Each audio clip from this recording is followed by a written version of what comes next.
வணக்கம். இயற்கை ஆரோக்கிய உணவு. சப்ஸ்கிரைப் பண்ணுங்க, லைக் பண்ணுங்க. பாவக்காய் அலுபோண்டா செய்ய போறோம்.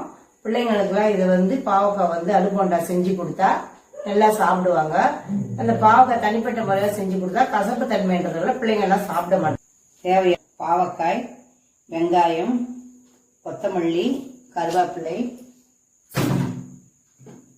தனியாத்தூள், சீரகத்தூள், கறி மசாலா, மிளகாத்தூள், அதுக்கு செய்ய வேண்டிய கடலை மாவு, அந்த போண்டாக்கு கடுகுக்கு தாளிக்கிறதுக்கு எண்ணெய், தாளிக்கக்கூடிய எண்ணெய், தேவையான அளவுக்கு உப்பு, உருளைக்கிழங்கு, அவிச்ச உருளைக்கிழங்கு, இது பட்டாணி எல்லாம், இது ரெண்டுமே அவிச்சது. இப்போ செய்வோம். தேவையான அளவுக்கு எண்ணெய் போட்டுப்போம்.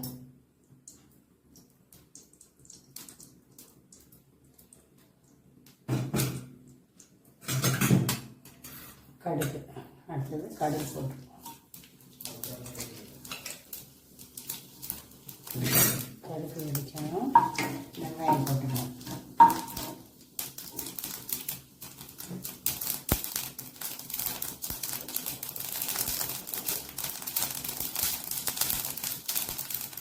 அடுத்தது வெங்காயம் போட்டு கடுகு வெடிச்சு கருவேப்பிலை போட்டு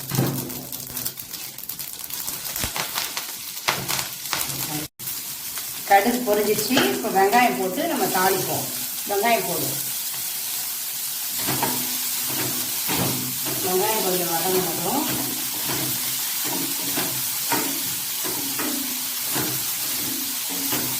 நல்லா வதங்கட்டும்.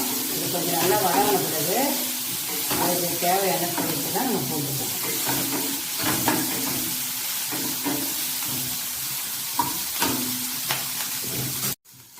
வெங்காயம் வதங்கிடுச்சு.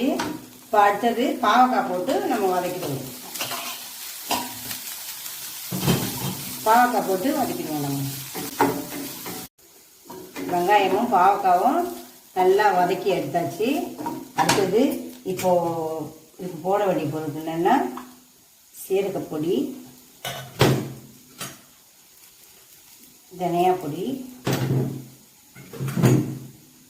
கறி மசாலா, சில்லித்தூள்,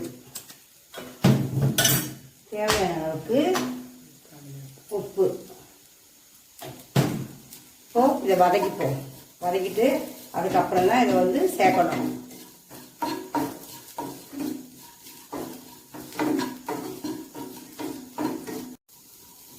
இப்போ நல்லா வதங்கிடுச்சு. இந்த உருளைக்கிழங்கையும் இதை போட்டு இது ரெண்டையும் போட்டு பச்சை பட்டாணியும் போட்டு ஒரு கலரி எடுத்துருவோம். நம்ம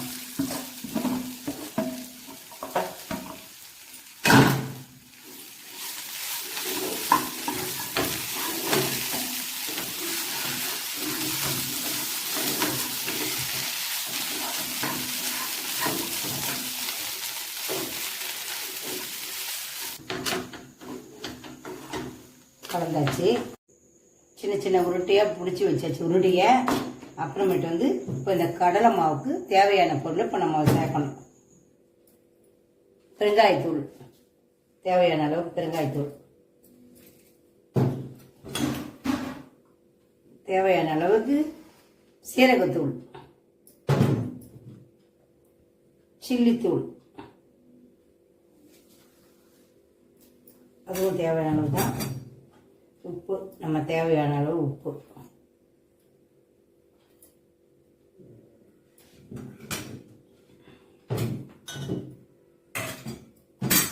இப்போ நம்ம மாவை திட்டமாக நம்ம தண்ணி வச்சு நம்ம கரைச்சிப்போம். பஜ்ஜி மாவு பதத்துக்கு நம்ம செஞ்சுப்போம்.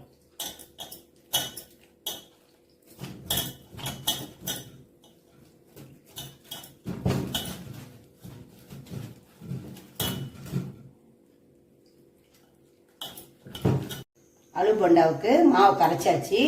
அடுத்தது வானல் காஞ்சிச்சு. எண்ணெயை தேவையான அளவுக்கு எண்ணெய் போட்டுப்போம்.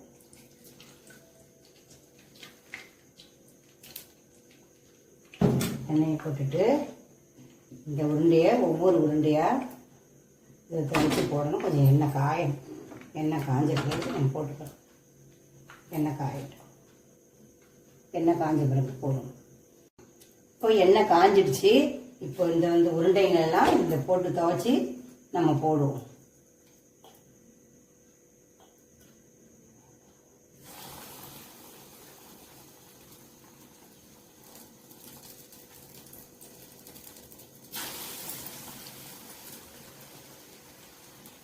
எவ்வளோ போட முடியுமோ அவ்வளோ போடும்.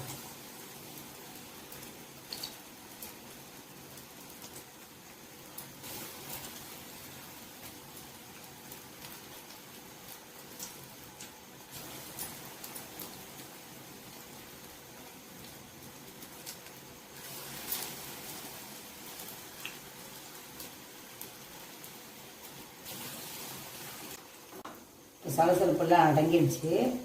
இப்போ நம்ம இதில் எடுத்துடலாம்.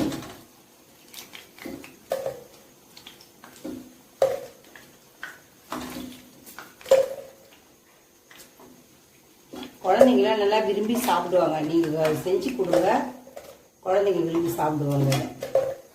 நம்ம வீட்டில் செய்கிற போல நம்ம பாவக்காய் செஞ்சு கொடுத்தா பசங்க சாப்பிட்றதுக்கு ரொம்ப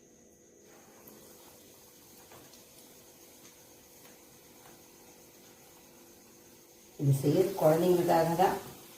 நம்ம வீட்டு பிள்ளைங்க சாப்பிட்றதுக்காக தான், குழந்தைங்களுக்காக செய்யணும்.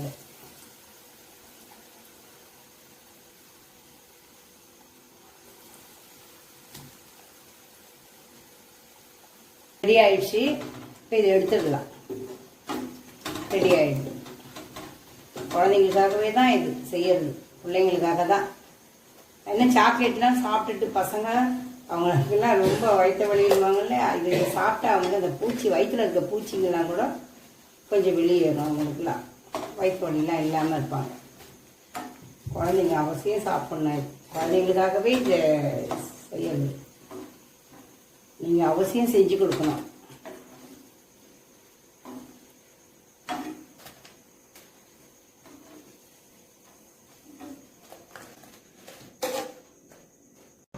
மல்லி போட்டா ரெடி ஆயிடுச்சு. சாப்பிடுங்க, செஞ்சு சாப்பிடுங்க. அதுக்கு ஏற்ற மாதிரி புதினா சட்னி. இந்த சட்னிக்கும் இந்த போண்டாவுக்கும் ரொம்ப நல்லா இருக்கும். இந்த கசப்பு தன்மையெல்லாம் இருக்காது. பாவக்காவுடைய கசப்பு தன்மை இதில் இல்லை, இருக்கவே இருக்காது. அந்த அளவுக்கு நல்லா டேஸ்டா, இது ரெண்டுத்துக்கும் அவ்வளோ டேஸ்டா இருக்குது. நீங்க கண்டிப்பா செஞ்சு சாப்பிட்டுட்டு பாவக்காய் அல்வா போண்டா ரெடி ஆயிடுச்சு. இதை பிள்ளைங்களுக்கு நீங்க கண்டிப்பா செஞ்சு கொடுத்து பயனடையணும்.